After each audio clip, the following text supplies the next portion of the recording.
Familia, hoy vamos a hablar acerca del glúteo mayor. El glúteo mayor os voy a decir cuál es la principal razón por la cual lo tenéis que entrenar. Lo primero, porque vais a tener un glúteo pomposo y a mí me encanta salir a la calle y ver glúteos pomposos, independientemente de si eres un hombre o si eres una mujer. Es un buen glúteo, joder, está guapo. Tú lo ves ahí y dices, mira, qué buen culo, ¿no? Me ha alegrado la vista. Entonces, cuanta más gente consigamos con el glúteo pomposo, considero que más felices van a ser nuestras vidas. Lo segundo, porque obviamente va a tener un desarrollo, va a tener una relación muy importante con el desarrollo de la fuerza en el tren inferior, y eso es algo que nos va a venir muy bien, sobre todo pues, para evitar descompensaciones entre extensores de cadera, en este caso el glúteo, con extensores de rodilla, como por ejemplo el cuádriceps. Y aparte de ello, porque el glúteo mayor es uno de los principales estabilizadores de la rodilla. ¿Por qué? Pues porque nos permite, mediante su contracción, generar una rotación externa, digamos en el fémur, poder evitar, por ejemplo, que la rodilla se valga algo de rodilla, que es lo típico que nos pasa en las sentadillas cuando generamos, por ejemplo, cuando colapsamos las rodillas o se juntan ambas hacia adentro.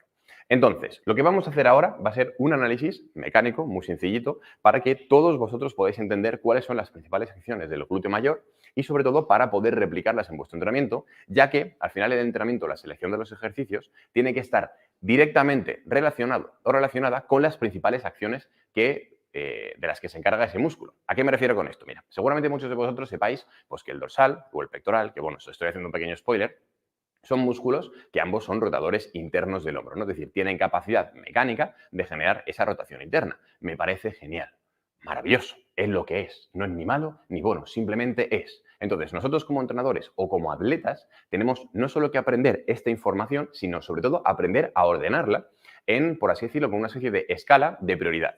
¿A qué me refiero con esto? Pues si tú, por ejemplo, te dedicas única y exclusivamente a hacer rotaciones internas en tu entrenamiento, como comprenderás, no vas a hacer que crezca o va a crecer muy, pero muy poquito tu pectoral y tu dorsal. ¿Por qué? Porque no es el principal movimiento en el cual ambos músculos, digamos, pues generan una contracción muy alta, es decir, conseguimos que las fibras se fatiguen, se estimulen, etcétera, sino que sí, participan, pero no aplican la máxima fuerza posible.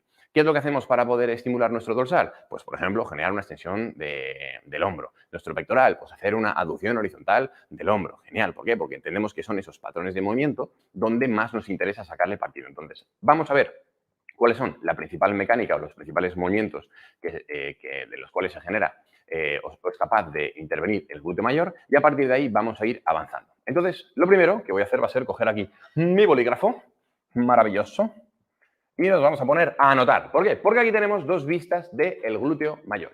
La primera vista es una vista en un plano frontal. Hasta luego, Elba. Muchísimas gracias por venir. Un besote enorme. ¡Mua! Es que se va aquí la amiga que os he dicho que venía, pues se ha ido, se ha ido. Así que nos despedimos de ella porque somos gente educada. ¿Habéis visto? No me importa parar un directo si tengo que despedirme de Elba. ¿Por qué? Pues porque ante todo está la educación. Entonces, tenemos un plano, digamos, una perspectiva de vista en un plano frontal. ¿Cuál es el plano frontal? Pues el cual, pues como me estáis viendo vosotros ahora. Entonces, en el plano frontal se producen dos movimientos. Uno que es el de abducción, que es este de aquí, en el cual separo, y otro que es el de aducción.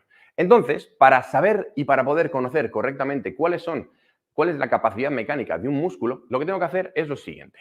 Y es, primero, determinar dónde está el eje. ¿Por qué voy a determinar dónde está el eje o qué es el eje? El eje es básicamente la articulación. Al final, pensar lo siguiente. Nosotros lo que hacemos es utilizar el glúteo para... ¿De aquí se ve bien? ¿La cadera? ¿Varón? ¿Se ve bien la cadera? ¿Sí? Vale. Aquí tendríamos nosotros nuestro glúteo. Entonces, lo que nosotros vamos a utilizar es todas las fibras del glúteo que van por aquí para poder generar movimientos en la articulación. La articulación, obviamente, es esta que estáis viendo aquí, que es la articulación de la cadera, la que se llama coxofemoral. Entonces, lo que nosotros tenemos que intentar adivinar es este eje, es decir, el movimiento, o sea, digamos, esta estructura que es en la cual se produce el movimiento, cuál es la capacidad que tienen las diferentes líneas de fuerza en base a pues, las diferentes fibras del glúteo para generar esa contracción y por ende un movimiento. No os preocupéis porque todo esto que a priori suena como diciendo, Dios santo, qué barbaridad, la cantidad de términos tántricos, métricos, cínicos que se acaba de tirar este tío en un momento, no he entendido absolutamente nada, con esto que vamos a ver ahora lo vais a entender. Entonces, lo que vamos a hacer va a ser señalizar dónde está el eje. A ver, ahora mismo me la voy a tirar un poco, es decir, ¿por qué? Pues porque no veo dónde está aproximadamente el fémur. ¿Por qué? Pues porque tengo un glúteo delante. Entonces vamos a interpretar más o menos, ¿vale? O sea, es decir, igual me equivoco 2 centímetros para un lado, 2 centímetros a otro, pero bueno, que es indiferente. Vamos a interpretar que tenemos nuestro eje en este punto de aquí, ¿vale? Es decir, donde se contacta la parte de la pelvis, es decir, el acetábulo, donde va insertada la cabeza del fémur, está en ese punto. Muy bien. Entonces, ahora lo que necesito para saber y para interpretar cuál es la capacidad mecánica de los diferentes músculos, o sea, de las diferentes fibras, porque claro, ¿por qué hablo de fibras y por qué no hablo de músculo? Porque el músculo es un conjunto de fibras y cada una de las fibras, si yo la corto, pues va a generar un movimiento u otro en ese músculo dependiendo de dónde se coloque o qué relación tenga con el eje. ¿A qué me refiero con esto? Pues mira, tenemos aquí estas fibras amarillas y aquí tenemos estas fibras amarillas. Si te das cuenta, las fibras del glúteo, las fibras superiores del glúteo están, por así decirlo, a la derecha del eje y las fibras inferiores están a la izquierda del eje. Si os veis que de vez en cuando voy para acá, es porque no quiero que se me suspenda el ordenador, porque todo lo que te voy a decir, pues yo me lo llevo curando desde hace tiempo y tengo ahí todo el guión de cosas que te tengo que decir para que no se me pase absolutamente nada.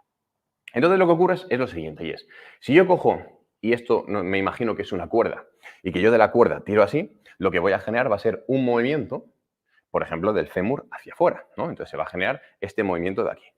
Pero lo que ocurre es que si yo lo que hago es tirar desde aquí hacia acá, pues el fémur se va a rotar, es decir, va a venir hacia acá. Entonces, si os dais cuenta, están ocurriendo, gracias al mismo músculo, es decir, al glúteo, dos movimientos diferentes, que es el de abducción y es el de abducción, es decir, hacia afuera, y el de aducción hacia adentro, ¿vale? Entonces, separo la pierna hacia afuera y la junto. El propio músculo genera los dos movimientos. ¿Por qué? Pues porque si yo lo que hago es sacar lo que se llama el brazo de momento, que es básicamente es lo que nos va a relacionar la capacidad que tienen, la capacidad de fuerza que tiene la contracción de las fibras para poder movilizar esta articulación, ¿vale? Entonces, dependiendo de si esa línea que voy a dibujar ahora es más grande o más pequeña, significará que esas fibras tienen más capacidad de poder movilizar esa articulación o menos, ¿vale? Entonces, ¿cuál sería el brazo de momento en este punto? Pues, por ejemplo, sería este brazo de momento, de estas fibras. ¿Y cuál sería el brazo de momento en este punto? Sería este brazo de momento en estas fibras, ¿vale? Que es la línea azul que os acabo de marcar. Entonces, lo que me dice este análisis que yo acabo de hacer en un momentito es que, efectivamente, como estábamos comentando antes, ambas fibras del glúteo mayor tienen capacidad para generar dos movimientos. Lo que ocurre es lo siguiente. La parte superior del glúteo, tenemos estudios que nos dicen que es aproximadamente el 40%, digamos, del tamaño del glúteo en general, y la parte inferior nos dice que es aproximadamente el 60% a nivel de masa muscular. Entonces, es normal que cuando buscamos un desarrollo total del glúteo o cuando vamos valorando cuál es el desarrollo de nuestro glúteo, pues veamos que la parte inferior crece más. De hecho, si nos ponemos a analizar cómo se ven los bullates enormes, joder, pues lo que vemos es que en la parte, digamos, inferior, donde se junta con el isquio, pues ahí hay una masa que dices tú, tremendo filete me hago aquí en un momento. Hago así un cortecito y es una barbaridad. Eso es un corte de calidad, ¿no? En cambio, por la parte de arriba, como lo que tenemos es, o sea, digamos que la inserción está un poquito más arriba en esta parte de aquí, pues como veis, aquí tenemos un poquito más de pliegue, aquí menos. Entonces, a nivel visual y a nivel sobre todo de masa muscular, como os digo, hay estudios que nos dicen que el 40%, es decir, tenemos un poquito más de masa en esa zona. Entonces, así a priori, lo que podríamos hacer es una diferenciación de cuáles son los principales ejercicios que nos interesan para poder sacar el máximo partido a estas dos zonas. Y os voy a hacer un pequeño spoiler, ¿vale? Pero ese pequeño spoiler lo quiero hacer explicándoos correctamente lo que ocurre y por qué deberíamos utilizar esos ejercicios para cada una de las zonas. Entonces, principalmente tenemos... Aquí lo voy a borrar un poquito. Principalmente tendríamos dos... Voy a poner aquí esto. Increíble loguito, me casqué. Es que de vez en cuando, en mis horas libres, me siento Picasso. Me pongo a dibujar el logo de Technology. Vale, tenemos básicamente dos...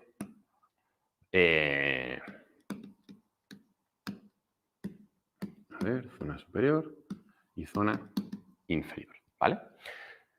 Como os comento, si hacemos una división entre estas dos zonas, la zona superior del glúteo y la zona inferior, tendríamos lo siguiente. En la zona superior vamos a utilizar hip thrust y variantes. Y en la zona inferior vamos a utilizar sentadillas y variantes. ¿Cuál es la razón principal acerca de esto? La razón principal es la tensión que se produce en las diferentes fibras del glúteo conforme generamos una flexión de cadera. La flexión de cadera, para todos aquellos que estéis viendo, que estéis viendo y que estéis ahora mismo aquí en el directo conmigo y no sepáis qué es básicamente este movimiento de aquí, ¿vale? Así, ¿vale? Es decir, si yo me fijo en la cadera, es el punto, o sea, digamos, el movimiento en el cual genero a ver, es que el Jeff Bezos, claro, cuando compro los esqueletos por Amazon, no sé por qué, pero se encasquilla un poco esto. Voy a poner una reclamación, una estrellita al de Amazon, me cago en 10. Entonces, que ahora se me lía ahí con el tobillo, me cago en la leche. Entonces, la flexión de cadera es esto. Este movimiento es una flexión, este movimiento es una extensión. Si os dais cuenta, todos los ejercicios que se producen en los cuales buscamos el trabajo del glúteo mayor, lo que hacemos es una extensión de cadera. Ya sea o bien un hip thrust, en el cual hacemos la extensión de cadera de esta forma, o ya sea una sentadilla en la cual hacemos una extensión de cadera desde este punto hacia arriba. La única diferencia es básicamente la tensión, como os comento, que se genera de forma activa, ya sea o en estiramiento o en acortamiento. En la sentadilla, donde más nos cuesta es abajo del todo y donde menos nos cuesta es arriba. Por lo tanto, si hiciéramos una distribución de las demandas, a ver que no la quiero pillar, vale, sí.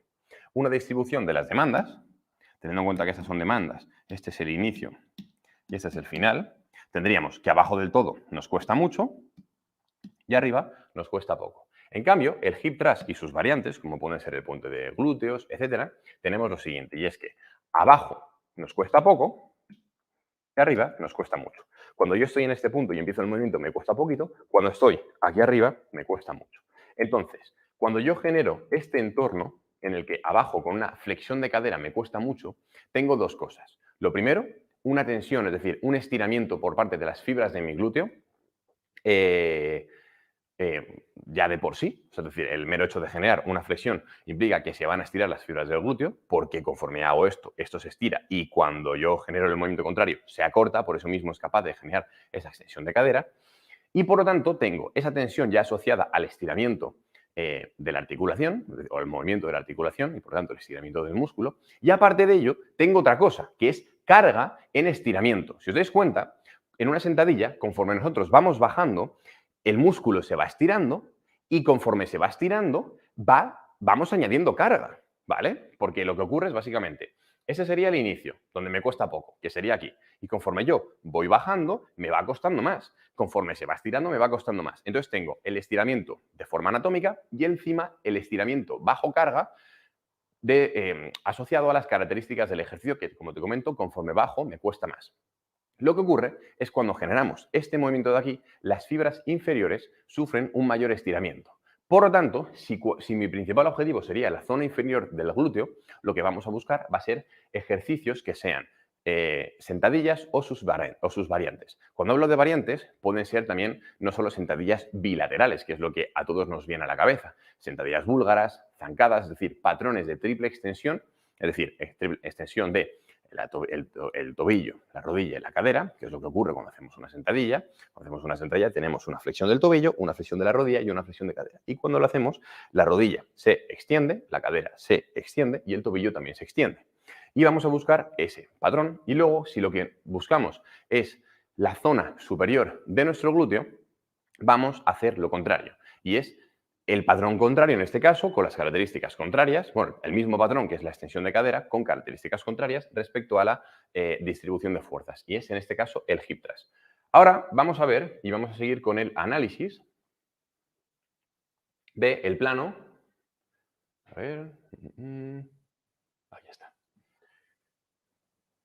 Del plano sagital, que es este que vamos a ver aquí. ¿Por qué? Porque vamos a ver lo siguiente. Y es, ¿cuál es la capacidad o qué fibras tienen mayor capacidad de generar la extensión de cadera? Pues vamos a verlo ahora. Entonces, vamos a hacer exactamente el mismo proceso. Vamos a poner que tenemos aquí el eje, ¿vale? Es decir, la unión entre la cabeza del fémur, es decir, la unión entre esto y, es decir, entre la cabeza del fémur, que la tenemos aquí, y el acetábulo, que es básicamente el huequecito de la cadera en el cual se inserta. Para que os hagáis una idea, acetábulo, esto es como si fuera, os lo voy a contar como si fuera un documental de la 2, ¿vale? ¿Por qué? Pues yo qué sé, porque me apetece, porque es un detalle que cuando yo lo aprendí dije, qué guapo. Acetábulo viene de la palabra acetabulus. Acetabulus, en el griego, es cuenco. Y es el cuenco donde se comían las ensaladas griegas, supongo los griegos, ¿no? Porque si eres un griego y te comes una ensalada romana, es como que estás desertado en un momento. Pues las ensaladas grietas con su queso feta y con todo eso guapísimo, no sé si en aquel momento, bueno, sería interesante que lo tuvieran en ese momento porque está muy bueno el queso feta, soy un fan de ello. Pues el acetábulo viene de eso, pues ya está, es un detallito de mi padre. Y vamos a ver cuál es digamos, la capacidad de generar, cuál es la capacidad de las diferentes fibras de generar esa extensión de cadera, ¿vale? Entonces tenemos, por así decirlo, tres zonas diferentes de nuestro glúteo. Tendríamos unas fibras que serían más bien profundas, ¿vale? Otras fibras que serían intermedias y otras fibras que serían las más superficiales. Esto, lo que vamos a hacer ahora es un análisis exactamente de la misma forma. Aquí tendríamos el brazo de momento de las primeras fibras, aquí tendríamos el brazo de momento de las segundas fibras y aquí tendríamos el brazo de momento de las terceras fibras. Como vemos, las fibras que mayor capacidad tienen de generar el movimiento de extensión de la cadera son exactamente las fibras más superiores o sea, las fibras, digamos, más alejadas del eje y, por tanto, las más superficiales del glúteo. Entonces, es normal que cuando analizamos cualquier tipo de estudio, etcétera, etcétera, pues veamos que la hipertrofia se produce más en esa parte porque son fibras que van a experimentar pues más tensión, más capacidad de aplicar fuerza y por tanto pues vamos a solicitarlas más que las otras. Obviamente conforme vamos generando una cercanía al fallo muscular, pues vamos a acabar activando todas. ¿Por qué? Pues porque por eso mismo buscamos que estemos cerca del fallo muscular, para poder activar todas las fibras, para que se genere un estímulo y por tanto después una adaptación en forma de aumento de esa masa muscular. ¿Vale?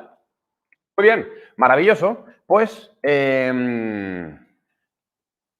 eso sería un poco la principal introducción que os quería hacer acerca del glúteo. Obviamente hay otras formas, o digamos hay otros patrones de analizarlo, que sería en este caso desde un punto de vista, o digamos en un plano transversal. El plano transversal es básicamente en el cual se producen las rotaciones, ¿vale? Mayormente. Esto habría que poner un asterisco, pero bueno, es una pequeña mentirijilla. Esto se podría ampliar mucho más, pero con que te quedes con que en el plano transversal la mayor parte de los movimientos que se producen son las rotaciones, pues genial. Y si hablamos de rotaciones, el glúteo mayor tiene capacidad de generar una rotación externa. Es por eso que cuando aprietas el culo, lo que ocurre es que tu fémur, es decir, tu rótula, tu rodilla, tiende a abrirse, ¿vale? ¿Por qué? Porque lo que genera es una rotación externa. Entonces, esto, por ejemplo, ¿es interesante tenerlo en cuenta de cara a los diferentes ejercicios que hagamos? Sí, es interesante. ¿Es algo que va a cambiar por completo el ejercicio? No, no es algo que va a cambiar por completo el ejercicio porque, volvemos a lo mismo, si tengo que hacer un orden de prioridades en base a los patrones de movimiento que tengo que utilizar para estimular mi glúteo, tendría pues la extensión de cadera, después la abducción o la aducción, dependiendo de cuál sea el principal ejercicio o movimiento que quiera, y las fibras que quiera estimular, si son las superiores, aducción, si son las inferiores, aducción. Pero también habría que matizar esto, porque lo que estamos viendo en este caso es un análisis en estos grados articulares, es decir, en una posición en la cual la persona se encuentra de esta forma. Pero claro, conforme yo cambio por completo la posición de mi articulación, estas fibras también sufren un cambio de posición, porque si va de X a Y y yo Y lo cambio de posición, pues obviamente la trayectoria de las diferentes fibras es diferente. Es por eso mismo, por lo que quiero hablaros acerca de una cosa que es importante respecto a el típico ejercicio que es este de aquí. Vamos a buscarlo. Es este de aquí. Las abducciones en máquina. Muy bien. Pam.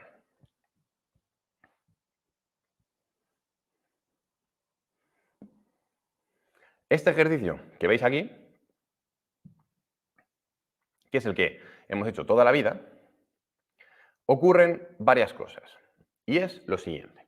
Cuando nosotros realizamos una flexión de cadera, que es lo que estamos viendo aquí, es decir, si os dais cuenta y analizamos cuál es la posición articular de nuestra cadera, pues obviamente no está como estoy yo. Yo ahora mismo estoy en una posición, por así decirlo, neutra. Pero esta persona, vamos a llamarla Mariela, pues Mariela lo que ha hecho ha sido hacer este movimiento para sentarse, ¿no? Entonces tiene una flexión de cadera a 90 grados. Cuando hacemos una flexión de cadera a 90 grados, cambia la distribución, o digamos, la disposición de las fibras de nuestro glúteo, de cualquiera de los glúteos, tanto del glúteo mayor como del glúteo menor, como del glúteo medio. Pero estamos ahora en el glúteo mayor y vamos a ver qué es lo que ocurre. Pues básicamente, vosotros imaginaros que tenemos el glúteo mayor que va desde esta parte de aquí hasta esta zona de aquí, ¿vale? Pues si yo lo que hago es generar este movimiento de flexión, fijaros que lo que ocurre es que las fibras irían por aquí, y llegarían hasta aquí, ¿vale? Es decir, estarían como rodeando por completo, más aún, a el fémur, ¿ok? Y esto lo que hace es que cuando hacemos este movimiento, no todas las fibras tengan la capacidad de generar ese movimiento. Van a ser sobre todo las fibras inferiores, las que se insertan por esta parte, las que van a tener la capacidad gracias a su contracción, poder generar ese movimiento. Entonces, cuando hacemos este ejercicio, hay que entender lo siguiente, y es, uno, el músculo principal que se está activando es el glúteo mayor, pero sobre todo sus fibras inferiores, por lo tanto, en el caso de que sea unas fibras, es decir, una zona del glúteo que te interese, es un buen ejercicio para ello. Pero dos, hay que también tener en cuenta una cosa, y es básicamente que hay otros músculos que también van a participar en este ejercicio. Y no es, por ejemplo, el glúteo medio, porque el glúteo medio pierde capacidad de aplicar fuerza. Son otros músculos que se llaman los músculos pelvitrocanterios. Esos músculos pelvitrocanterios son más pequeñitos, ¿vale? Como por ejemplo, pues el obturador interno, obturador externo, el piriforme, otros músculos que se encargan de generar también ese movimiento, que digamos que tienen ventaja mecánica en ese movimiento. Entonces, es importante que lo sepas, porque imagínate que de repente, pues yo qué sé, tienes alguna persona con, yo qué sé, pues algún tipo de irritación del nervio ciático por algún tipo de relación con el piriforme. Yo qué sé, es decir, al final es que somos tantos y tan diferentes que obviamente que si eres entrenador te vas a encontrar con una cantidad y con un abanico de posibilidades de que cada persona que te viene con un dolor diferente, pues es diferente. ¿Por qué? Pues porque la persona es diferente. Entonces es importante que te comente esto para que en el caso de que decidas incluir ese tipo de ejercicios, pues básicamente que lo sepas. Y a partir de ahí, eres tú quien tiene que determinar si es una herramienta adecuada o no para la persona, ¿vale? Ahora vamos con otra parte interesante respecto a el entrenamiento del glúteo. Epa, lo que quiero es aquí, la parte de whiteboard. Bueno, la parte interesante es la siguiente. Y es, ya sabemos que tenemos diferentes zonas del glúteo. Tenemos, por lo tanto, diferentes ejercicios que podemos utilizar, pero ahora vengo a darte una mala noticia. Y es, amigo, amiga, las sentadillas no son para todos. Es así, las sentadillas no son para todos. Y cuanto antes lo entiendas, mejor, porque antes vas a empezar a progresar, ya sea en el caso de que la sentadilla sea para ti, o ya sea en el caso de que la sentadilla no sea para ti. ¿Por qué? Pues porque te voy a explicar una cosa bastante interesante, y es lo siguiente. Te voy a poner dos ejemplos. Tenemos a Pepito y tenemos a Pepita. Pepito y Pepita miden exactamente lo mismo, 1,70. La media española. Bueno, creo que estamos un poco por encima. O sea, por encima de Pepito y Pepita. Creo que en la media española igual es un poco más bajita. Y el suelo, es decir, como mide lo mismo, el suelo también es el mismo. Entonces, Pepito está aquí, tiene sus pies aquí, y Pepita tiene sus pies aquí. Pero lo que ocurre es que sus proporciones son completamente diferentes. Es decir, Pepito tiene la cadera que le empieza aquí. Y Pepita tiene la cadera que le empieza aquí. Pepito tiene una rodilla que le empieza aquí, otra rodilla que le empieza aquí, y Pepita tiene una rodilla que le empieza aquí y otra rodilla que le empieza aquí. Por tanto, Pepito tiene este torso, Pepita tiene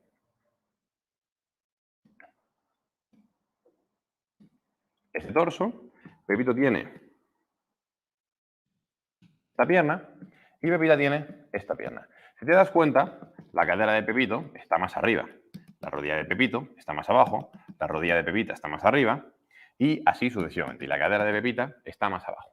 Entonces, muchas veces, como entrenadores, única y exclusivamente nos fijamos en la altura de la persona.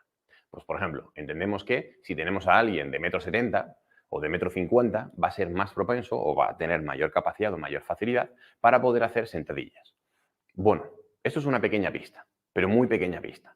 Porque obviamente si tengo una persona de 2 metros, pues voy a entender pues, que seguramente la sentadilla, teniendo en cuenta que tiene un rango de movimiento muy largo, etcétera, pues igual, bueno, igual no es el mejor ejercicio, o igual sí, pero hay más probabilidades de que no lo sea, ¿vale? Pero claro, si yo no me centro en estudiar esto, que es básicamente cómo afectan las palancas corporales al rendimiento de la persona, estoy perdido y estoy perdida. ¿Por qué? Pues ahora mismo os lo voy a enseñar. Pero os voy a demostrar en los siguientes 10 minutos que la mayoría de la gente programa como el puto culo su entrenamiento. Cuando digo programa como el puto culo, es que hacen lo de siempre.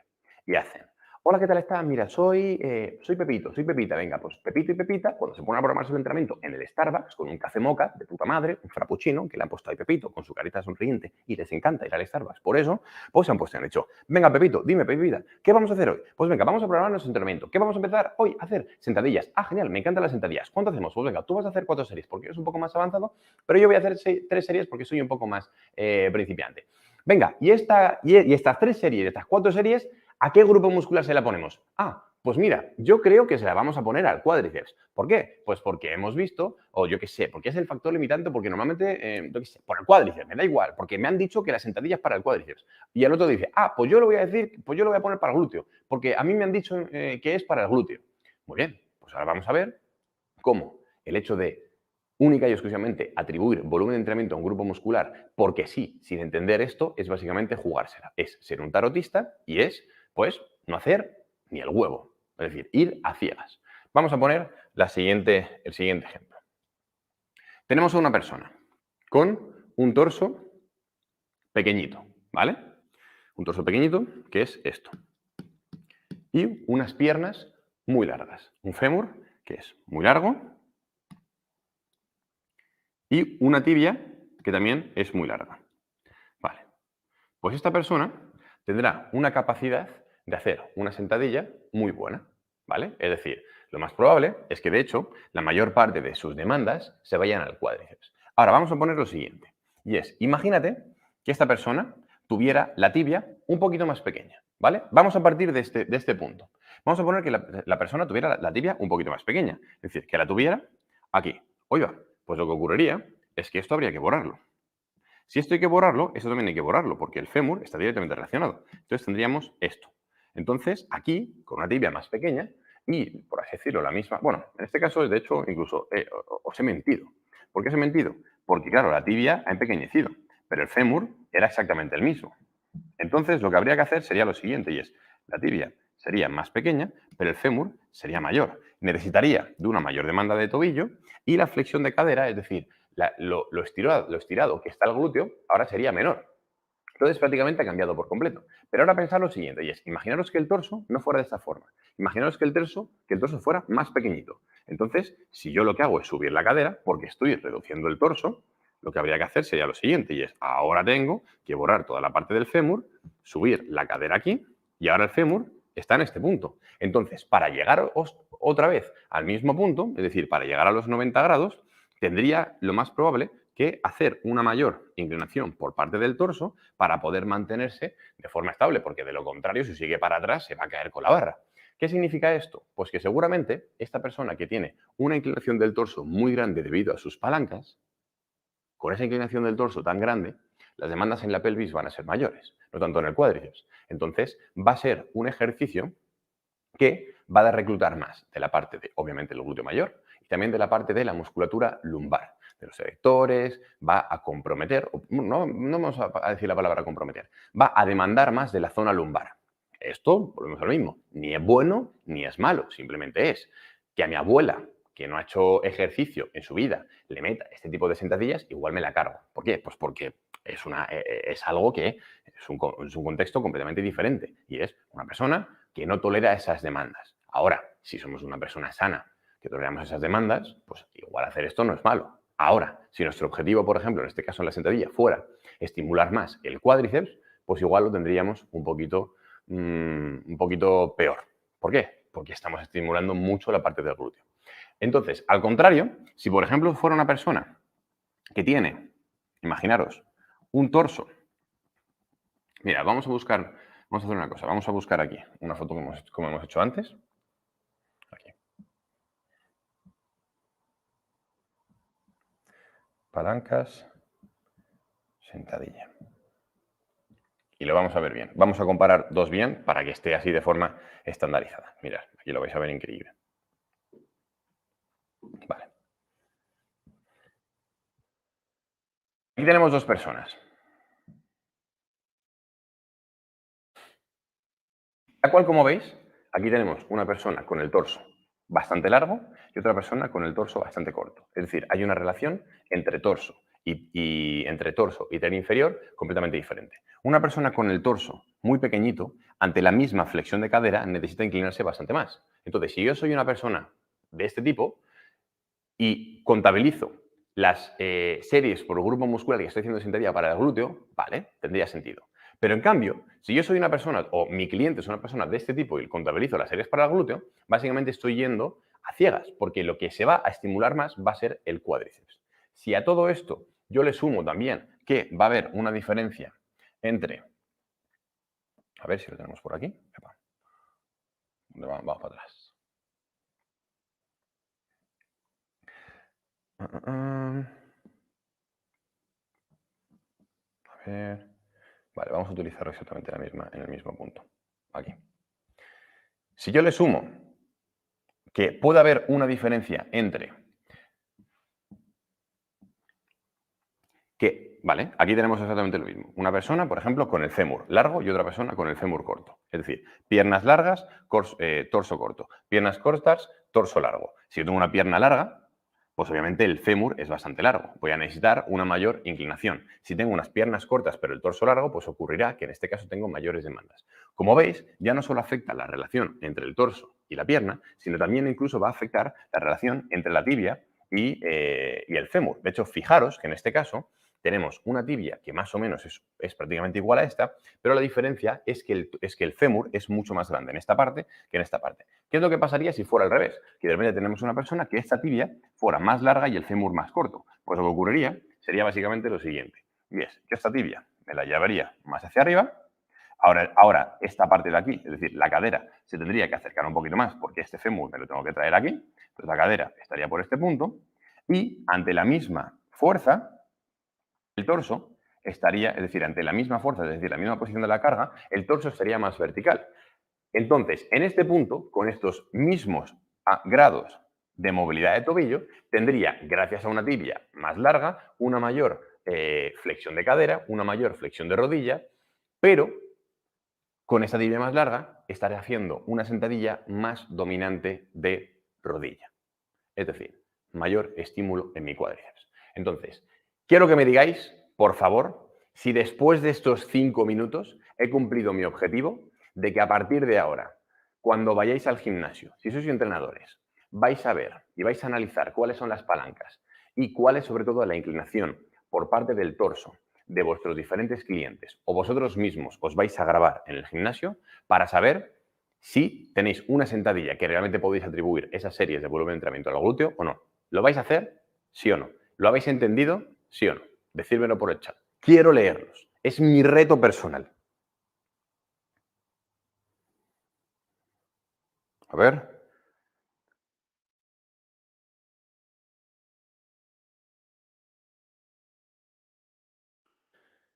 Dice Charly, Dios, sí, genial, sí. Entendido y me voy a grabar. Sí, sí, Messi, su. Miranda dice que sí. Maravilloso. Es decir, la mayoría de vosotros habéis entendido todo lo que he querido comentar, ¿no? Dice Pichichi Domínguez. Me has abierto los ojos. XD. Muy bien. Entonces, ¿qué es lo que ocurre con esta parte? Pues ocurre lo siguiente. Vosotros imaginaros, ¿vale? Que tenemos una persona que de repente tiene estas características, ¿vale? Estas características en las cuales cuando hace una sentadilla bilateral, lo que ocurre es que, claro, es que no puedo hacer otra cosa, porque sus palancas están pensadas única y exclusivamente para poder hacer esto. ¿Cómo puedo utilizar el patrón de sentadilla para poder seguir estimulando mi glúteo, pero intentando cambiar por completo la configuración de este ejercicio? Es decir, que mi torso esté un poquito más vertical o, por ejemplo, que mi torso esté un poquito más inclinado. Es decir, ¿cómo podría hacerlo para poder hackear el ejercicio? Pues muy sencillo. Habría dos opciones. Uno, o utilizo una máquina o algo que me permita cambiar mi posición en el espacio, pero estando cómodo, es decir, estando estable, o bien lo hago de forma unilateral. ¿Cuál sería la primera acción? ¿Cuál sería la segunda? La primera acción sería, por ejemplo, hacer una sentadilla en multipower. ¿Por qué? Pues porque si os dais cuenta, en una sentadilla con multipower tenemos la capacidad, por ejemplo, de adelantar un poquito nuestros pies, de llevarlos hacia atrás, de hacer una mayor, por ejemplo, si nos ponemos un poquito más hacia atrás, vamos a generar una mayor flexión de cadera y por lo tanto va a ir más estímulo a la zona del glúteo. Si me voy un poquito más hacia adelante, pues voy a generar seguramente un poquito más de demandas en el cuádriceps. Es decir, realmente lo que tengo es una trayectoria de la barra fija, es decir, el levantamiento es fijo y lo que puedo cambiar es cómo yo distribuyo las fuerzas a lo largo de ese levantamiento. Eso es obviamente un poquito más complicado, pero en el caso de que queráis hacerlo un poquito más sencillo, lo que podéis hacer es hacerlo de forma unilateral. ¿Cuál es el perjuicio de hacerlo de forma bilateral? Pues muy sencillo, que cuando tú lo haces de forma bilateral ocurre lo siguiente, y es que para poder estar estable, tú tienes que hacer lo siguiente, y es, imagínate que utilizas, pues yo qué sé, una posición de sentadillas en la que tu pie izquierdo está aquí y tu pie derecho está aquí. Pues tienes tu pie izquierdo y tu pie derecho. Para poder estar, la estabilidad es la capacidad de mantener tu centro de masas en la base de sustentación. ¿Qué es el centro de masas? Pues básicamente pues lo que se dice, ¿no? Es decir, es el centro en el cual, el centro mecánico, es decir, a la hora de analizarlo, donde vamos a, donde toda la masa, por así decirlo, se une, se junta, ¿no? Entonces, imagínate que, por ejemplo, yo me echo un poquito hacia adelante, ¿vale? Pues si mi centro de masas normal está aquí, si me echo hacia adelante, se va por aquí. ¿Cuándo me caigo? Cuando de repente mi centro de masa se va tan hacia adelante que yo soy incapaz de mantener el equilibrio. Porque esto de aquí, que estoy pintando por esta parte, es lo que llamamos la base de sustentación. Cuanto mayor sea la base de sustentación, es decir, si yo este pie lo pongo aquí y amplío esa base de sustentación, es decir, el área sobre el cual yo puedo mover mi centro de masas hacia adelante, hacia atrás, de los lados sin que me caiga, pues voy a estar más estable, por lo menos tendré mayor capacidad de estabilizarme. Si yo junto muchísimo los pies y me voy hacia adelante, pues va a llegar un momento en el que tengo que poner un pie hacia adelante, porque si no pongo el pie, pongo el piño y personalmente no me apetece nada tener que ir al dentista ahora mismo en Muscle-Can, ¿vale? Entonces, lo que ocurre es que cuando estamos haciendo una sentadilla, estamos en este punto. Estamos en un punto en el cual nosotros tenemos que adaptar por completo nuestras posiciones en el espacio. Es decir, que si nuestra cadera para atrás y tengo el fémur muy largo y por tanto tengo que compensar con mucha flexión de cadera, es decir, tengo que inclinar mucho mi tronco para no caerme, muchas cosas, ¿vale? En cambio, cuando lo que hago es, ahí está, cuando lo que hago es una sentadilla búlgara o hago, por ejemplo, unas zancadas, lo que hago es ampliar mi base de sustentación. Tengo un pie aquí y tengo otro pie aquí. Por lo tanto, mi base de sustentación es toda esta. Entonces, ahora que yo tengo toda esta base de sustentación, es decir, que estoy bastante atrás, ahora yo, cuando bajo, yo puedo elegir si mi torso está aquí, si mi torso está aquí, si mi torso está aquí, es decir, así sucesivamente. En cambio, en una sentadilla, tú no puedes elegir, no tienes mucho margen de mejora entre si tu torso está aquí, si tu torso está aquí, si tu torso está aquí. ¿Por qué? Porque cuando tienes muchos kilos, cualquier tipo de cambio va a afectar mucho a la estabilidad. Entonces, por eso mismo, lo que vamos a hacer ahora va a ser ver cuál sería la capacidad, es decir, vamos a ver cómo realizar el patrón de movimiento de una sentadilla o cómo deberíamos realizarlo, cómo se debería ver una sentadilla para glúteo y también cómo adaptar nuestras zancadas para el glúteo. ¿Bien? ¿Tenéis ganas? ¿Sí o no? A ver por el chat. Voy a pegar un traguito aquí para estar hidratado.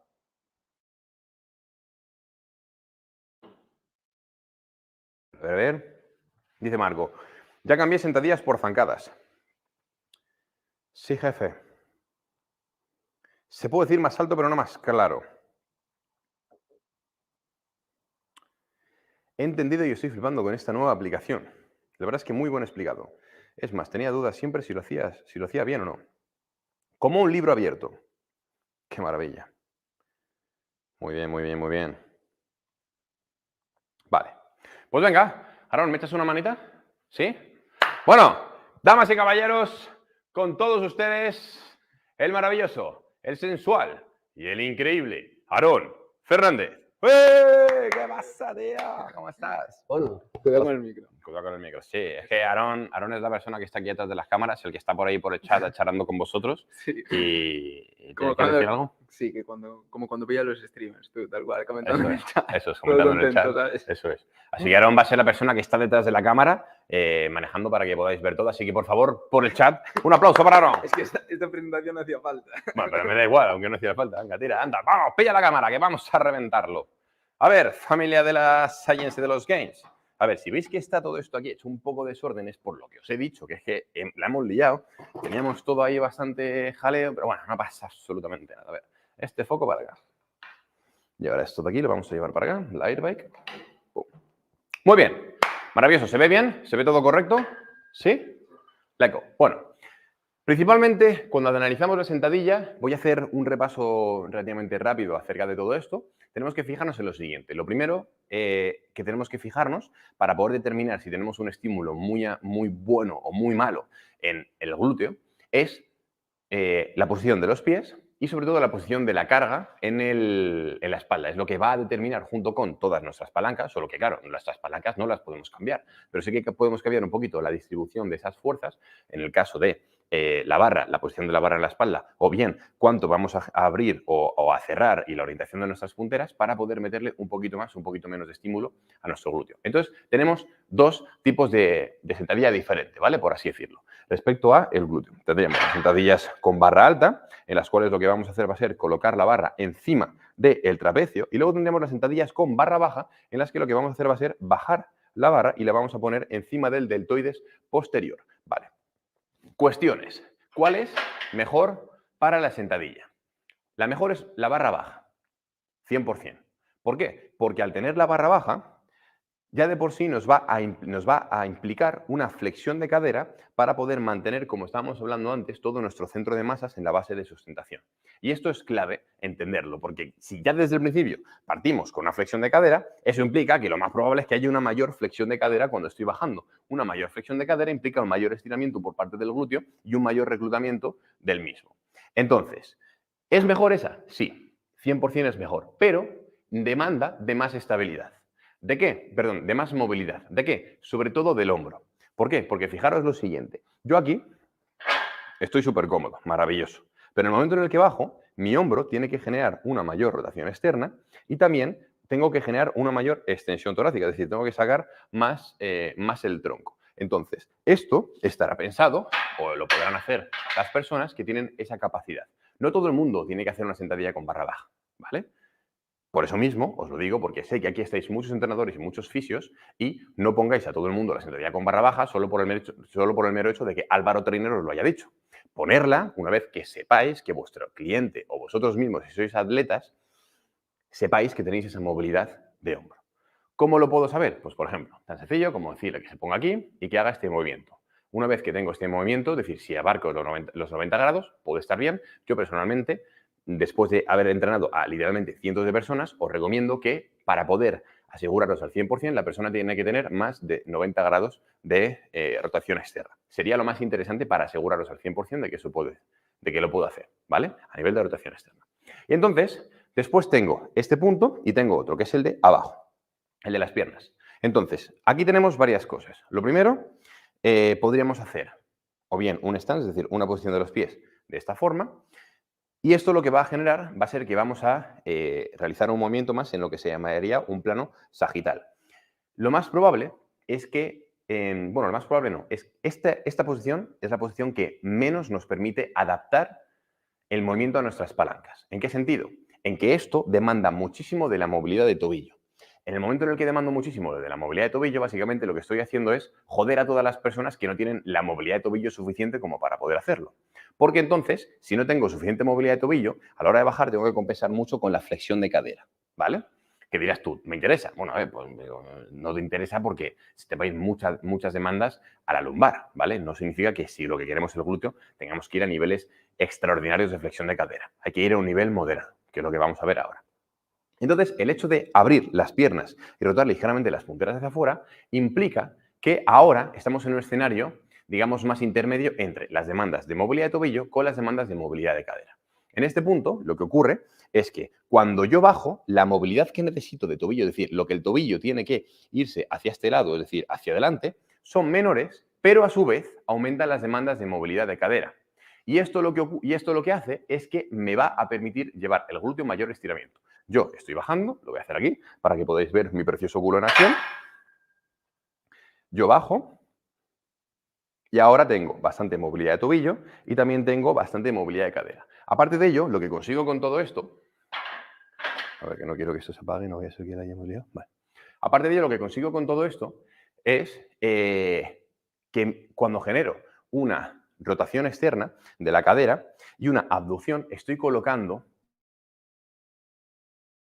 para poder realizar el movimiento de la extensión gracias a que tengo una mejor alineación con las fibras de mi glúteo, ¿vale? Eso es algo que, pues, para verlo de forma mecánica, pues tendríamos que meternos y tal y cual. Estamos en Muscle Gang, estamos en el evento que es gratis. Si queréis saber mucho más de todo esto, está el certificado, que hay cientos y cientos de horas, ¿vale? Entonces, por ahora nos quedamos con que abrir las piernas implica una mayor alineación del glúteo mayor respecto a la línea de fuerza, es decir, respecto a la trayectoria del movimiento del fémur. Muy bien. Dicho esto, tenemos ya, por así decirlo, las dos partes en las cuales me basaría para poder adaptar una sentadilla. Pero ahora vamos con la zancada. ¿Por qué vamos con la zancada? Porque lo que os estaba comentando antes es que cuando yo hago una sentadilla estoy muy limitado a mis palancas. Entonces, cuando yo estoy bajando, si tengo un torso muy largo, si tengo un fémur muy largo, una tibia muy corta, es decir, si estoy compensado o no, es decir, si estoy preparado anatómicamente o no para hacer la sentadilla, si solo hago sentadilla bilateral, estoy jodido. En el momento en el que yo hago el movimiento, es decir, me voy hacia atrás y hago una zancada y hago el movimiento de esta forma, yo ahora tengo la capacidad de poder realizar, es decir, de poder cambiar mi posición en el espacio. Por ejemplo, ¿qué es lo que podría hacer? Podría hacer una zancada más cortita. Si hago una zancada más corta, demando de más movilidad de tobillo. Si demando de más movilidad de tobillo, tengo mayor estabilidad, o sea, mayor estímulo en mi cuádriceps. No me interesa. Estoy aquí para aprender cómo tener un puto culo de oro. Pues no quiero cuádriceps, hermano. Quiero un puto culo de oro. Entonces lo que voy a hacer va a ser lo contrario, que es hacer una zancada más larga.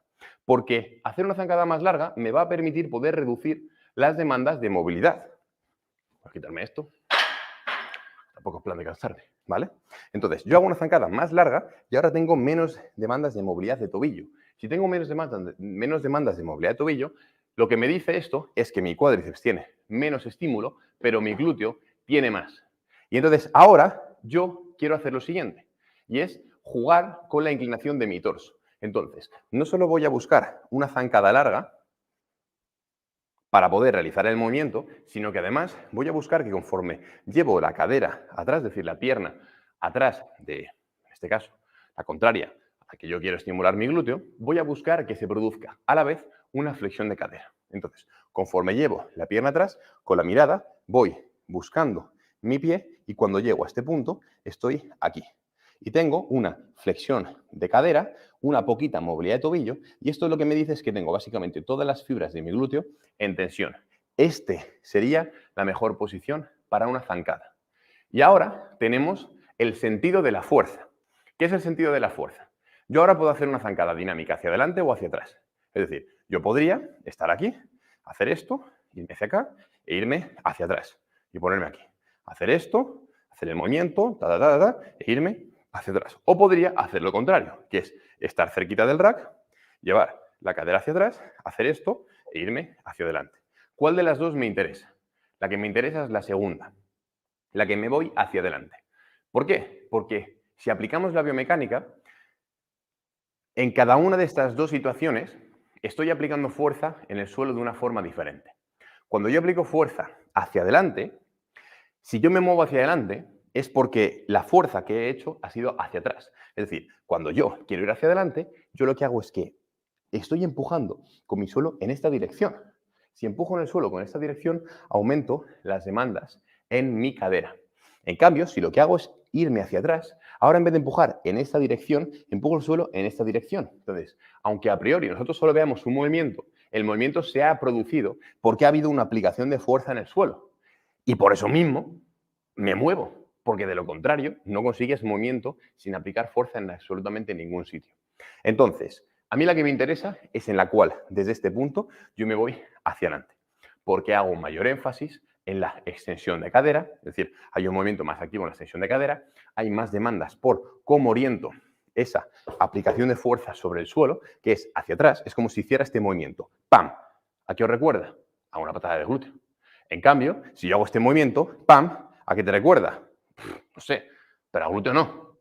Sería incluso más a una extensión de rodilla en máquina. Pues entonces a mí lo que me interesa es que el movimiento de aquí sea este. Por eso mismo yo me muevo hacia adelante, porque en vez de hacer este movimiento, hago este movimiento. Es como si aquí solo se mueve la pierna y aquí, como la pierna está fija, pues se tiene que mover el torso. Pero el movimiento, por así decirlo, es el mismo.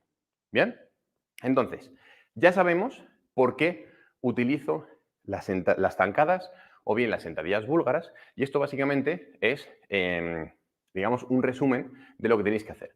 Hay muchas otras aplicaciones, tips, estrategias para poder estimular más el glúteo, pero sinceramente, pues ¿cuánto llevamos ya? Llevamos una barbaridad. Pues llevamos 1 hora y nos quedan por analizar varios ejercicios. Nos quedan por analizar 2 mínimo, ¿vale? Vamos a analizar el hip thrust y vamos a analizar las patadas de glúteo en polea. Y si nos da tiempo, un tercero. Ya veremos. Y lo que vamos a ver, y lo que os quería comentar es que, obviamente, con esta base podéis mejorar muchísimo. Hay otras herramientas, como por ejemplo, pues para poder aumentar la flexión de cadera. Pues, por ejemplo, si hago una sentadilla búlgara, al final, o una zancada, yo tengo un tope que es el suelo. Es decir, yo en este momento, cuando yo bajo, tengo una rodilla que choca contra el suelo. Si yo lo que consigo es que esta pierna suba, es decir, pongo aquí un alza y esto sube, pues cuando sube, como comprenderás, habrá una mayor flexión de cadera, ¿no? Si hay una mayor flexión de cadera, hay un mayor estiramiento por parte de mi glúteo. Entonces, todo ese tipo de cosas son cosas que podéis hacer, pero que personalmente me dejaría para más adelante, ¿vale? Entonces, dicho esto, nos vamos a ir a hacer el hip thrust. De hecho, lo vamos a hacer aquí, ¿no? Yo creo que vamos a hacerlo aquí sin problema. Así que voy a por el banco. A ver. Bueno, voy a beber un poquito de agüita. Si os importa, ¿eh? No, tengo. Tengo aquí un... Gracias. Bueno, espero que, solo por estar viendo esta clase, notéis ya como el culo haciendo chispitas. De esto que dices tú, no sé por qué, pero fíjate tú, me noto el culo como un 0,3% más hipertrofiado. Esa es la idea. Y obviamente que conforme vais aplicando todo esto en el gimnasio, pues que mejoréis más, ¿vale? Bueno, sobre todo espero que estéis pillando apuntes, porque como os he dicho, cuando termine la formación, esto desaparece de los confines de YouTube y solo los que habéis pillado la formación VIP, pues tendréis la repetición. Muy bien. Bueno, voy a hacer una cosa y es, a ver, tenemos aquí un disquito de 5. Vale, pues voy a poner el disquito de 5 para poder tener el apoyo. Y aquí tenemos otro disquito más de 5. Y listo.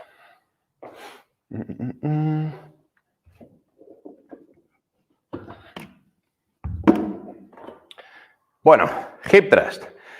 El ejercicio estrella para el glúteo. O por lo menos así lo determinan la mayoría de los entendidos en esto. Ahora vamos a ver si eso tiene sentido o no tiene sentido. O por lo menos, ¿qué tenemos que hacer para que el hip thrust tenga sentido? Voy a pillar esto, que bueno, esto básicamente es el invento del siglo, es la almohadilla definitiva.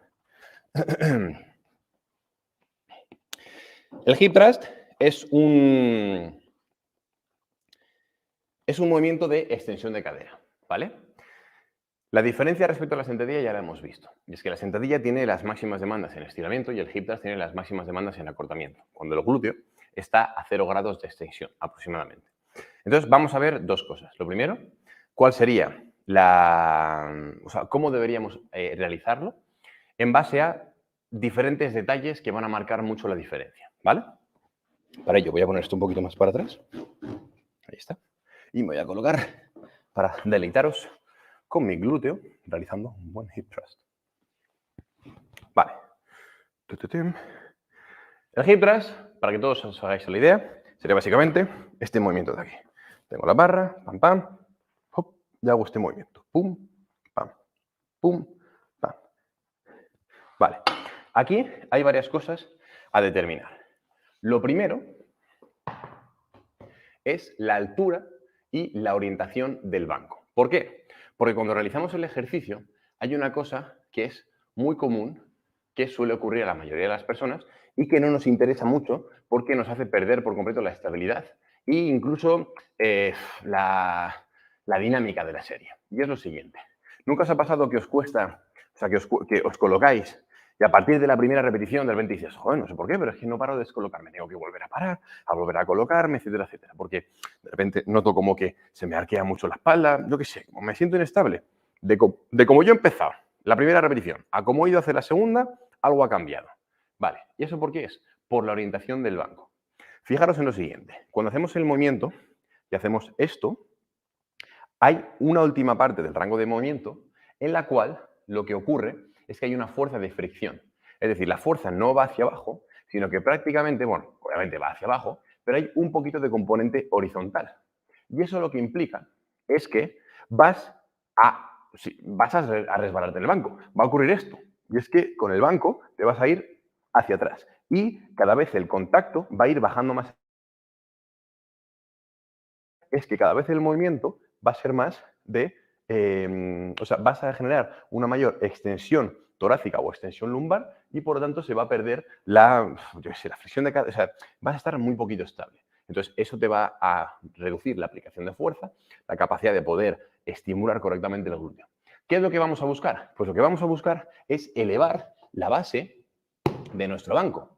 Entonces, lo que vamos a realizar va a ser lo siguiente.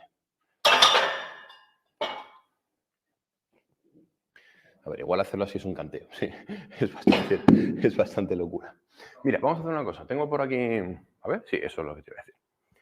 Vamos a pillar, en este caso, 2 bloques de yoga, ¿vale? Bueno, con uno. ¿Se ve bien por el chat? Me hicieron que os pregunte. ¿Tú qué dices? ¿Que se ve bien o que no?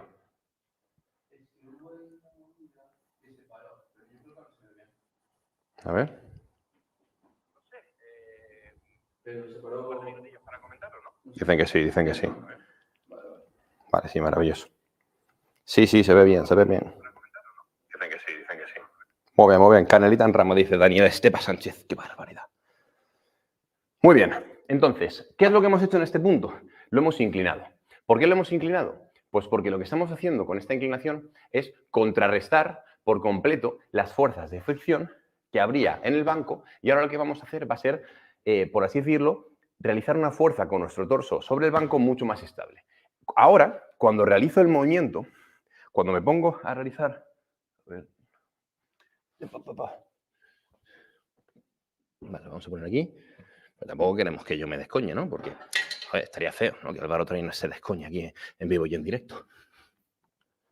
Entonces, ¿ahí mejor? Para el TikTok. Eso es. Cuando hago el movimiento, ahora el hecho de subir hace que yo esté mucho más estable y que no haya ningún tipo de fuerza de fricción hacia allá. O por lo menos que se reduzca, ¿vale?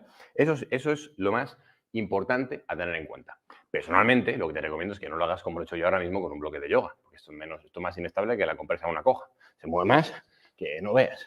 Estos son típicos comentarios que me diría mi padre. Álvaro, no hagas en redes sociales que alguien se va a tomar mal. Pues si se lo toma mal, que se vaya a tomar por culo. Significa que no tiene humor. Pues, vamos a ver, os he dicho que aquí prima el buen rollo, ¿no? Como si no conociera yo Cojas, que le habría dicho yo eso. Pues claro que sí, obviamente. ¿Por qué? Pues porque el humor no tiene fronteras. Entonces, he quitado esto para poder hacerlo bien y que no me escoñe. Pero vosotros en el gimnasio tenéis que hacerlo como lo he hecho yo antes, ¿vale? Ahora, hay otra cosa que es importante y es la altura del respaldo.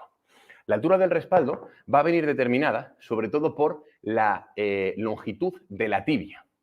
Dios, es que es increíble esta formación que estamos haciendo sobre glúteo. Entonces, ¿por qué va a venir determinada por la longitud de la tibia?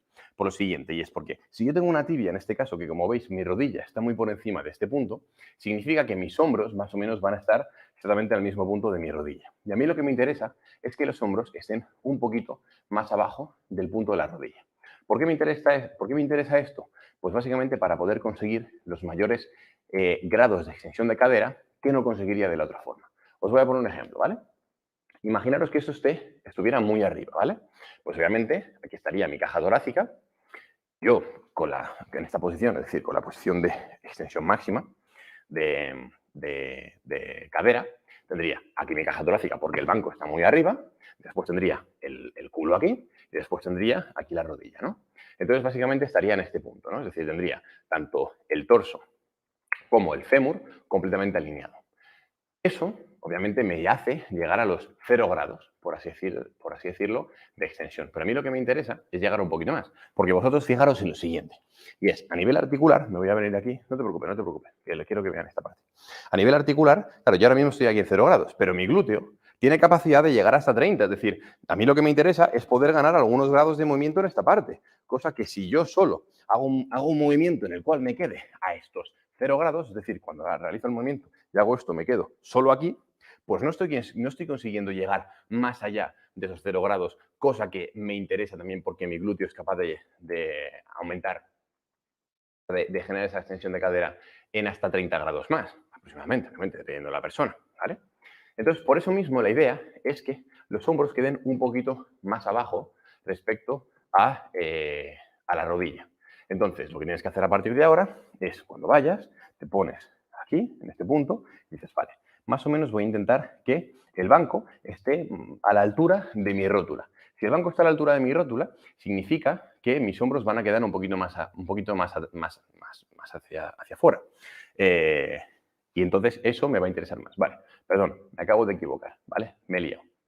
Es al revés. Me interesa que el banco esté más abajo, ¿vale? Me he liado. Pero es importante deciros que me he liado porque básicamente es por dos cosas. Lo primero, porque sabéis que estoy en directo y lo segundo, porque sabéis que un trainer también se puede equivocar, ¿vale? Como os comentaba, porque básicamente esta última parte os la he dicho mal. Lo que os he comentado antes está bien, ¿vale? En lo de la parte de que el banco hacia arriba no me interesa. Lo que me interesa es el banco abajo. El banco tiene que estar más abajo de mi rodilla. Entonces, en este caso, este banco estaría bien para mí, pero incluso lo bajaría un poquito más. Claro, tenemos un problema y es que yo no puedo bajar el banco. Pues tengo el suelo, tendré que hacer una obra. No me voy a poner a hacer una obra para el puto hip thrust. Entonces, ¿qué voy a hacer? Pues voy a subir mis pies. ¿Cómo subiría los pies? Cogería dos discos y los pondría en la plataforma. De esta forma sí que conseguiría que cuando hago el movimiento, pues mis hombros quedarían por debajo de las rodillas. Porque fijaros que os he dicho que me interesaría que el banco estuviera más abajo. Porque mis rodillas están aquí y mis hombros están más arriba de la rodilla. Me interesaría que mi rodilla estuviera más o menos en este punto para poder realizar este movimiento. Fijaros la diferencia, ¿vale? Y lo que he hecho en este caso ha sido poner los pies un poquito en la barra, la pierna izquierda, para que lo vierais, ¿vale? Entonces, me interesa esa parte del banco un poquito más abajo o mis pies más arriba, para que se cumpla la regla de que los hombros estén más abajo que la rodilla, ¿vale? Entonces tenemos por ahora varias cosas. Lo primero, la inclinación del banco tiene que estar ligeramente inclinado, más o menos unos 15 grados, 20 grados, un poquito, que os sintáis cómodos y cómodas y que tengáis la capacidad, sobre todo, de evitar que os resbaléis en el banco. Y lo segundo, que los hombros estén por debajo de las rodillas para poder conseguir esos grados extra de extensión de cadera. Ahora vamos a ver una cosa que es importante a la hora del rango de recorrido de cómo tratar la barra. Porque seguramente os hayan dicho muchas veces que tenéis que aplicar la máxima fuerza posible. ¿Vale? Eso está bien. Y tenéis que intentar mover la barra lo más rápido posible, siempre y cuando vuestro objetivo sea la máxima fuerza posible. Pero aquí estamos hablando de otro objetivo, que es el de estimular el glúteo al máximo. Si mi objetivo es estimular el glúteo al máximo, esto no lo debo realizar.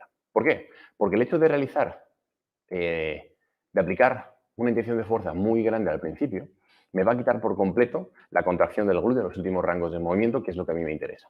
¿A qué me refiero con esto? Pues mira, fijaros. Yo voy a hacer el movimiento de dos formas. Y es una explosiva. De aquí hago así.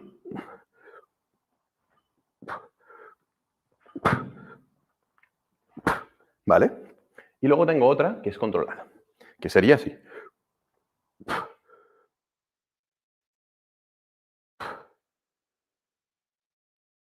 Vale. ¿Cuál de las dos me interesa más? La que me interesa más es la segunda. ¿Por qué? Pues porque hay un fundamento de biomecánica que nos explica muy bien todo lo que está ocurriendo aquí, que es básicamente la relación que hay entre la fuerza que aplicas con la fuerza que se te devuelve y las demandas a lo largo del rango de movimiento. ¿Esto qué quiere decir? Si yo genero un impulso muy grande al principio, si yo hago ese movimiento de hacer así, ¡pum!, al principio, en la primera parte del rango de recorrido tengo muchas demandas. Consigo que la barra viaje muy rápido y lo que ocurre es que la última parte, básicamente la barra viaja sola porque está pillando mucha inercia. Entonces, cuando llego arriba, no tengo apenas control de la barra, no tengo apenas una contracción adecuada porque mi glúteo ya ha generado toda la carga abajo y arriba se está contrayendo por inercia, por así decirlo. En el momento en el que yo reduzco la velocidad, consigo que cada centímetro del rango de recorrido, mi glúteo sea quien se está asegurando de que esa barra suba y por tanto mi glúteo se está estimulando. Entonces yo personalmente os recomiendo que subáis de forma controlada. Siempre, 100%, si vuestro objetivo es estimular más el glúteo. 100%. Y vamos con el último punto a destacar del hip thrust, que es básicamente hasta dónde bajo con mi cadera. Porque eso es algo que también se suele cometer un error muy grande, y es, por ejemplo, colocarnos en una posición determinada y acercar mucho la cadera al principio, sobre todo si el banco está muy arriba. Sobre todo, ¿vale? Por eso mismo también interesante que los bancos no sean muy altos para evitar esto. Y es básicamente lo siguiente. Si el banco está muy arriba y mi cadera está muy abajo, la primera parte del rango de recorrido, la fuerza que yo voy a aplicar no es tanto esta, sino esta. Es decir, al principio cuando yo aplico fuerza, se aplica en este sentido. Y a mí lo que me interesa es que la fuerza venga lo más hacia arriba posible. Por eso mismo, también lo que buscamos es que el banco sea más bajito y que esté ligeramente inclinado para poder estar más estable. Y también lo que vamos a buscar es que la fuerza se aplique de forma vertical. Porque si yo lo aplico de esta forma, básicamente quien más se va a estimular al principio del rango del movimiento, fíjate lo que te digo, va a ser prácticamente tus cuádriceps, no tanto tu glúteo. Entonces, lo que vamos a buscar es que el banco no sea tan alto. Y también partir en un punto en el que la cadera esté ligeramente ya alejada del banco. Entonces, no voy a empezar el hip thrust aquí, ¿vale? Es decir, no lo voy a empezar aquí, porque entonces voy a tener problemas seguro a la hora de realizarlo. Aquí no lo voy a hacer, porque entonces prácticamente el banco se me va a ir yendo hacia atrás, sino que lo que voy a hacer va a ser, con el mismo punto de apoyo en la escápula, lo que voy a hacer va a ser alejar más el glúteo, es decir, que el glúteo se vaya más hacia afuera. Y entonces, en este punto, es cuando ya lo que hago es realizar el movimiento. ¿Vale? Voy a pillar la referencia. Y a partir de aquí, pum, subo y bajo. Y aquí subo y bajo. Y ahora, lo que os comentaba, la pregunta del millón. ¿Hasta dónde bajo? Pues aquí hay que tener en cuenta dos cosas. Que tienes dos estructuras que tienen que estar siempre muy estables. Lo primero, la caja torácica. Lo segundo, la pelvis. ¿Por qué? Porque si se mueve la caja torácica o se mueve la pelvis, se va a mover lo que hay en medio, que es la columna vertebral. Si se mueve la caja torácica, va a cambiar la posición de la pelvis. Si se mueve la pelvis, lo más probable es que cambie la posición de la caja torácica. ¿A qué me refiero con esto? Si tú, por ejemplo, estás aquí abajo, ¿vale? Y tú tienes la caja torácica, imagínate la distancia de aquí a aquí, ¿vale? Y está igual. Entonces empiezas a bajar, empiezas a bajar, empiezas a bajar. A partir de aquí, la caja torácica se queda fija y tú sigues bajando. Lo que ocurre es que la pelvis está generando este movimiento, que es una anteversión, que está asociada a una extensión lumbar, cosa que a ti no te interesa, porque vas a perder capacidad de aplicar fuerza por parte del glúteo cuando tengas que volver a realizar el movimiento aquí. ¡Pum! Entonces, lo que tienes que intentar es llegar a un punto en el que tú pierdas esta distancia entre esternón y, por así decirlo, 2 deditos o 3 deditos debajo del ombligo. Cuando yo estoy aquí y ya noto que no puedo bajar más porque ya me ocurre este movimiento de aquí, es cuando ya digo, genial, ese es mi punto más bajo del movimiento. Porque no voy a bajar más allá, porque entonces pierdo capacidad de aplicar fuerza, cambio por completo la configuración de mi pelvis y de mi lumbar, cosa que no me interesa, bajo hasta ahí y subo. ¿Bien?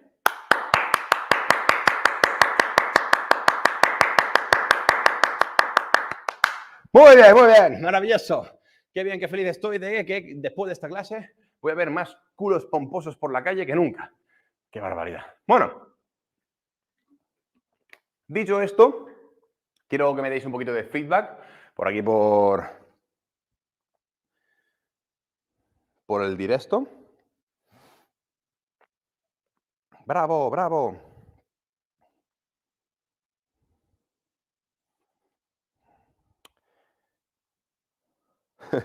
Dime que me firmas el librito biomecánico y me endeudo con Santander para mi vuelo. No te lo puedo prometer porque imagínate que de repente pasa cualquier cosa y de repente te digo que no estoy, que me he liado, Pues me matarías, me matarías. Vale, pues vamos con la última parte. Dice Nerea, Álvaro, que tengo que hacer la cena. Nerea, pues si hay que cenar a las 11, se cena a las 11. Que más el gran solo es una vez en la vida, me cago en 10. Vale, vamos con la última parte, que es básicamente la patada de glúteo, ¿vale? Entonces, para eso nos vamos a ir para allá. Desde ahí puedes meter un zoom guapísimo, ¿no? Yo creo. Muy bien. ¿Se ve bien? ¿Sí? Igual quitamos el estabilizador y... ¿La barra hay que quitarla? ¿Sí? Bueno. Es que ya os he dicho, yo repito por 14ª vez, que claro, hemos tenido ese problema, ese little problem. Joder. Sí, al final siempre sale, pero ese ratito no nos lo quita nadie, ¿no? Bueno.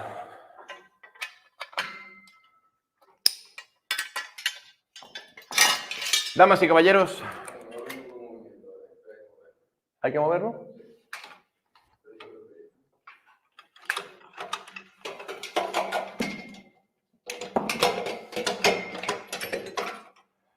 Ay, qué maravilla. La verdad, familia, es que echaba mucho de menos estar aquí en directo con vosotros. Me lo paso muy bien. Eso, dejar un like. ¿Se ve bien? Vale. Bueno, la famosa patada de glúteos.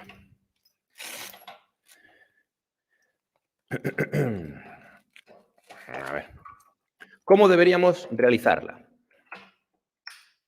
Porque la típica que se suele ver es la mierda de patada de glúteo que hace todo el mundo en el gimnasio, que sí con, yo qué sé, con 2,5 kilos, ahí a 4 patas, haciendo así, gilipolleces.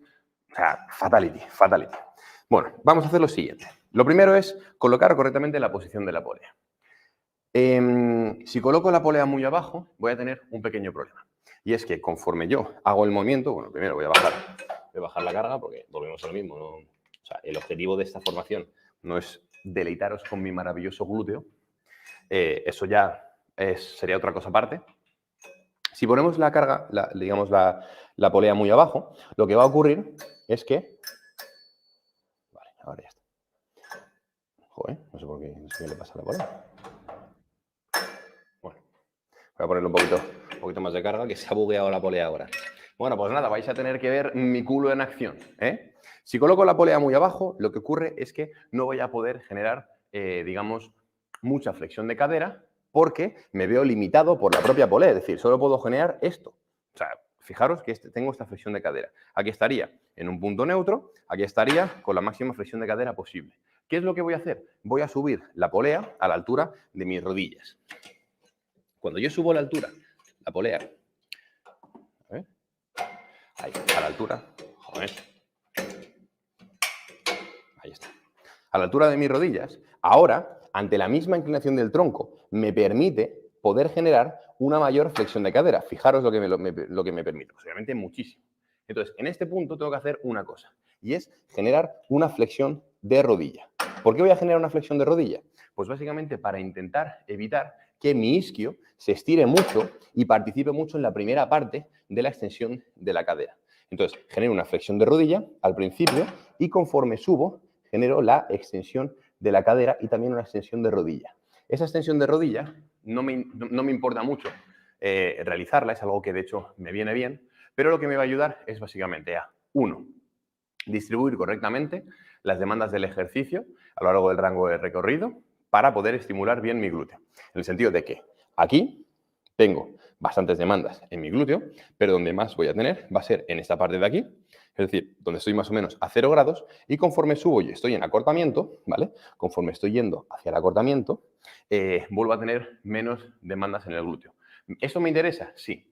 Porque cuando estoy yendo hacia el acortamiento, es decir, cuando ya estoy sobrepasando, como veis, los 90 grados, es decir, los 0 grados de extensión de cadera, y me estoy yendo hacia esos 30 famosos grados que hablábamos antes en el hip thrust, lo que ocurre es que mi glúteo tiene poca capacidad de aplicar fuerza, porque está muy acortado. Entonces, que se reduzcan esas demandas en el sitio donde yo no soy tan fuerte, pues obviamente me interesa, porque me permite poder adaptar la capacidad, o sea, digamos, las demandas, a la capacidad de aplicar fuerza de mi glúteo. Ahora, una cosa que es clave en este ejercicio es cómo rotar el tronco. Entonces, tenemos varias opciones. Podemos rotar el tronco de esta forma, de tal forma que hacemos, o sea, digamos que se va a generar una aducción y después una aducción, o podemos hacer lo contrario, y es generar este punto en el cual partimos de una abducción y nos vamos hacia una aducción, ¿vale? Personalmente lo que os recomiendo es que sea el primero, es decir, que rotéis ligeramente el tronco hacia acá. ¿Por qué? Porque vais a conseguir que se produzca un mayor estiramiento por parte de las fibras superiores, que son las abductoras, y también porque vais a conseguir después generar un poquito más de fuerza con las mismas. Si hacéis lo contrario, pues por así decirlo, se va a invertir. También es cierto que, pues también depende un poco en cuál de las dos queréis enfatizar un poquito más. Esto, por lo tanto, ya lo dejo a vuestra elección, ¿ok? Pero lo que sí que es importante es lo que os he comentado. Punto número 1, para hacer una recapitulación, vamos a poner la polea a la altura de la rodilla para poder partir con una mayor flexión de rodilla, o sea, con una mayor flexión de cadera y, por tanto, un mayor trabajo del glúteo a lo largo del rango de recorrido.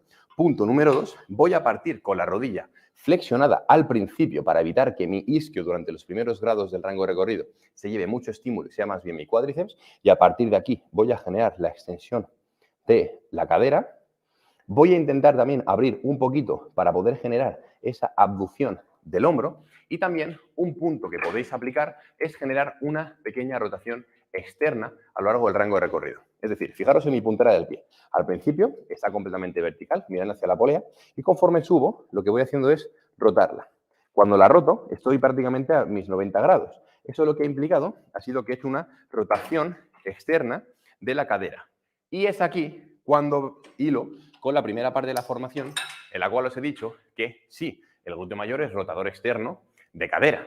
Por lo tanto, sí que me puede llegar a interesar meter estas pequeñas rotaciones externas para poder generar un poquito más de estímulo en acortamiento. ¿Bien?